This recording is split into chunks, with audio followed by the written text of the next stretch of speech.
મિત્રો, આપણા સરદાર વલ્લભભાઈ પટેલ જે રીતે વાત કરતા કે દરેક સમાજ એ મહેનતુ સમાજ હોય છે, એ સમાજ આગળ વધે, પ્રગતિ કરે, પણ દરેક સમાજે પણ એટલો ખ્યાલ રાખવો પડે.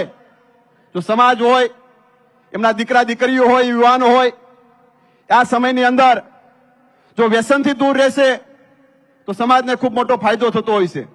આર્થિક રીતે તો થાય, પણ શારીરિક રીતે પણ ફાયદો થતો હોય છે. ખાસ કરીને મારા દેશના યશસ્વી વડાપ્રધાન આદરણીય મોદી સાહેબને અભિનંદન આપવા પડે કે જે પણ પરિસ્થિતિની અંદર કોઈ પણની ઘરે કોઈ આકસ્મિક બીમારી આવે અને મોદી સાહેબ દ્વારા રાજ્ય સરકાર અને કેન્દ્ર સરકાર દ્વારા 5-5 લાખ રૂપિયાના આયુષ્માન કાર્ડની વ્યવસ્થા કરે.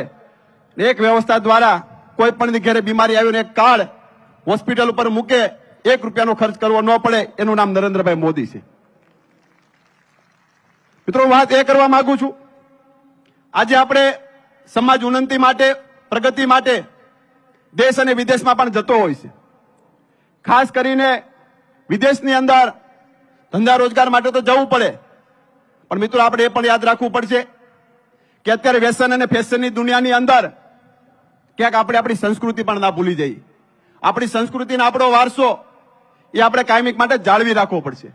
જે રીતે ગામડાને ઉજાગર કરવા માટે સુરત, અમદાવાદ કે અન્ય જગ્યાએ રહેતા તમામ વતન પ્રેમીઓ દ્વારા ગામડાને ઉત્થાન કરવા માટે, ગામડાને ઉભા કરવા માટે અહીંયા બેઠેલો દરેક સમાજ, સ્ટેજ ઉપર બિરાજમાન સૌ સન્માનીય મંચ એ કાયમિક માટે મહેનત કરતા પણ હોય છે.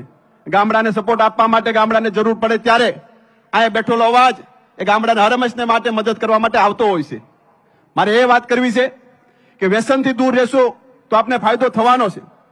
સરદાર વલ્લભભાઈ પટેલ જે રીતે સત્યાગ્રહ માટે લડતા હતા, દેશને આઝાદ કરવા માટે જયારે લડતા હતા, ત્યારે સરદાર વલ્લભભાઈ પટેલને વારંવાર જેલમાં જવાનું થતું હતું.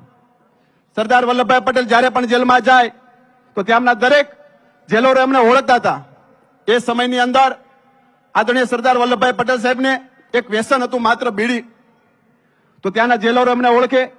જેવા સાહેબ ત્યાં જાતા, જેલની અંદર વારંવાર જવાનું થતું. એકવાર ત્યાંના જેલરે સરદાર વલ્લભભાઈ પટેલને બીડી માટે આમ હાથ કર્યો અને સરદાર વલ્લભભાઈ પટેલ આમ હાથ લાંબો કરે છે.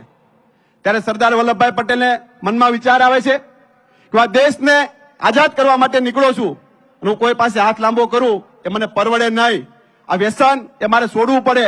ત્યારે સરદાર વલ્લભભાઈ પટેલે નિર્ણય કર્યો અને એમને વ્યસનને ત્યાગ કર્યો. મિત્રો, આપણે પણ આપણા જીવનની અંદર કોઈ વ્યસન ના આવે એમના માટે પણ આપણે પૂરેપૂરી કાળજી રાખવી પડશે. વ્યસનના કારણે પરિવાર પણ બરબાદ થતા હોય છે. આપણા કમાયેલા નાણાં એ હોસ્પિટલમાં જતા રહેતા હોય છે.